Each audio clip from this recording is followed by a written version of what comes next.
Let's go to Mal, who's in Ayr and a Kilmarnock fan. Hiya, Mal. How you doing, mate?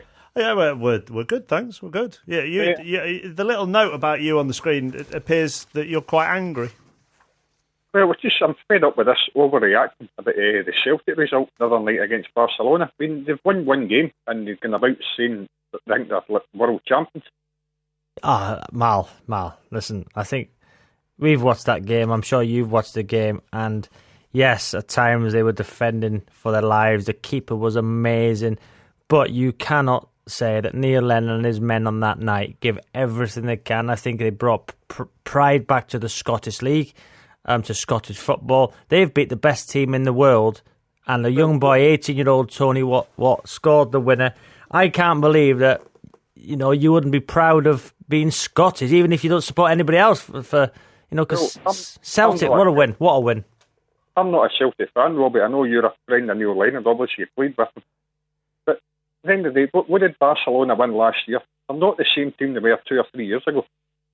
So name me a better team than Barcelona in the world at the minute. Man United. On their day. On the day, Man United are better? I would say so, yeah. Well, I'd love to people to phone in there or tweet in and say who's better, Man United or Barcelona. I think, and listen, I know I'm not a Celtic fan, I'm not a Rangers fan, I'm not a Kilmarnock fan, but I was just pleased for Scottish football because that brought a bit of, credibility back to Scottish football. Around the world, people say Celtic beat Barcelona. You would never have seen that coming. Well, it's just, Robert, it's a reaction. I mean, I've got a few fans that are Rangers supporters, a few friends that are Rangers supporters, and a few years ago, Rangers went to France and beat Lyon 3-0, and at the time, Lyon were one of the top teams in Europe. And the Rangers fans celebrated for maybe a day. Fair enough, they deserved it, because at the time, that result was brilliant. But after that, they get their heads down and look forward to the next game. But Celtic fans are still going on about this. Well, their next game is tomorrow, Mal. So by the time tomorrow comes around, they'll be focused on it. Yeah, but I know what you're saying, but I've not bought a Scottish newspaper for the last 4 days, because every time I go to the shop, lift the newspaper, the Scottish papers, and it's still going on about Celtic. And I buy Robbie's paper, the paper he writes for. I buy it every day, a good paper, but also buy a Scottish paper. But the last few days, I've not been near a Scottish-based newspaper.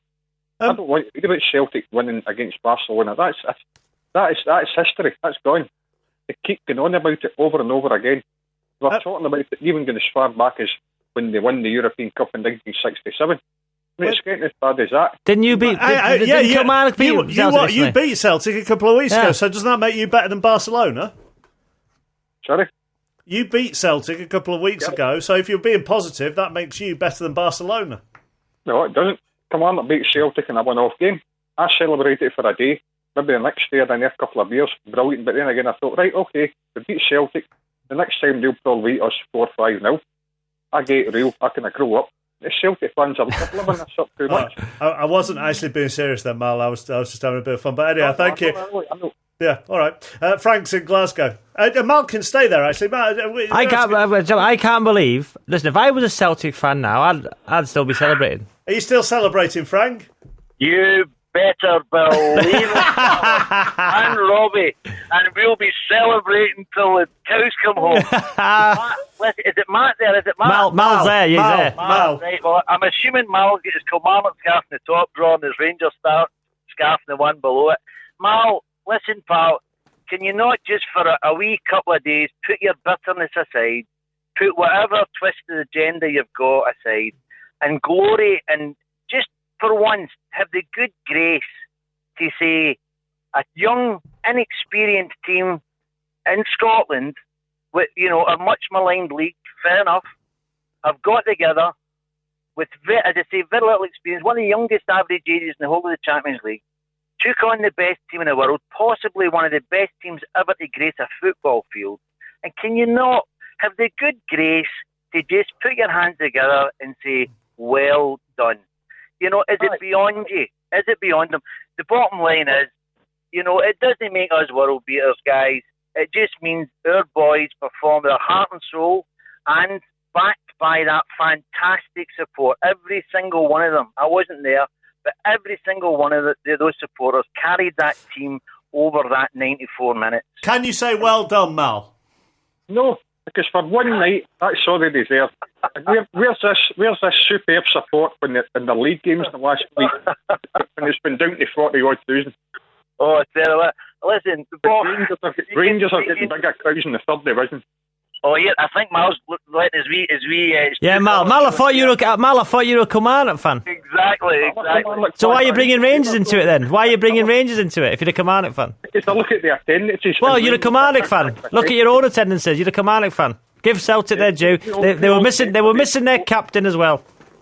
We only get 4.5 to 5. Can I chip in here, Robbie? Of course you can. Chip in? All right, go on, Frank. Mal, you beat Celtic a few weeks ago, didn't you?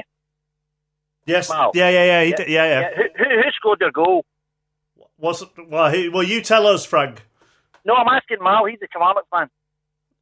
Right, well, Mal's gone, so you tell me. Exactly, Mal's gone. You better believe he's gone. Because Mal's as much a Kilmarnock fan as I am.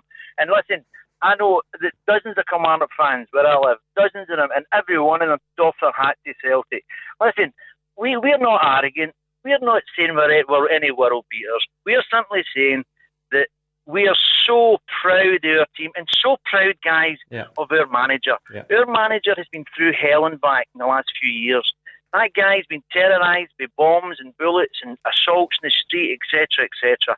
And Neil Lennon has come through it all with good grace, with dignity. And you know, guys, I don't want to get all, too romantic about this, but it shows that, good can overcome evil. And goodness, if you just stick to your guns and do what's right, Neil Lennon's come through it all.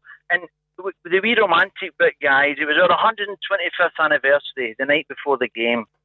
We had a mass in the parish where Celtic was born, less than a mile from Parkhead. The whole Barcelona board attended. It was a wonderful occasion. And that little bit, our anniversary, to beat this wonderful, wonderful football team. Can people not just put aside their bitterness and their bigotry and all the nonsense? Can they just put it aside and have, a little bit of magnanimity, being magnanimous in the fact that Celtic did fantastic. Every one of those players fought like demons. It doesn't make it a brilliant football team. We just did fantastic. Frank, Mal, thank you for the entertainment and the comments.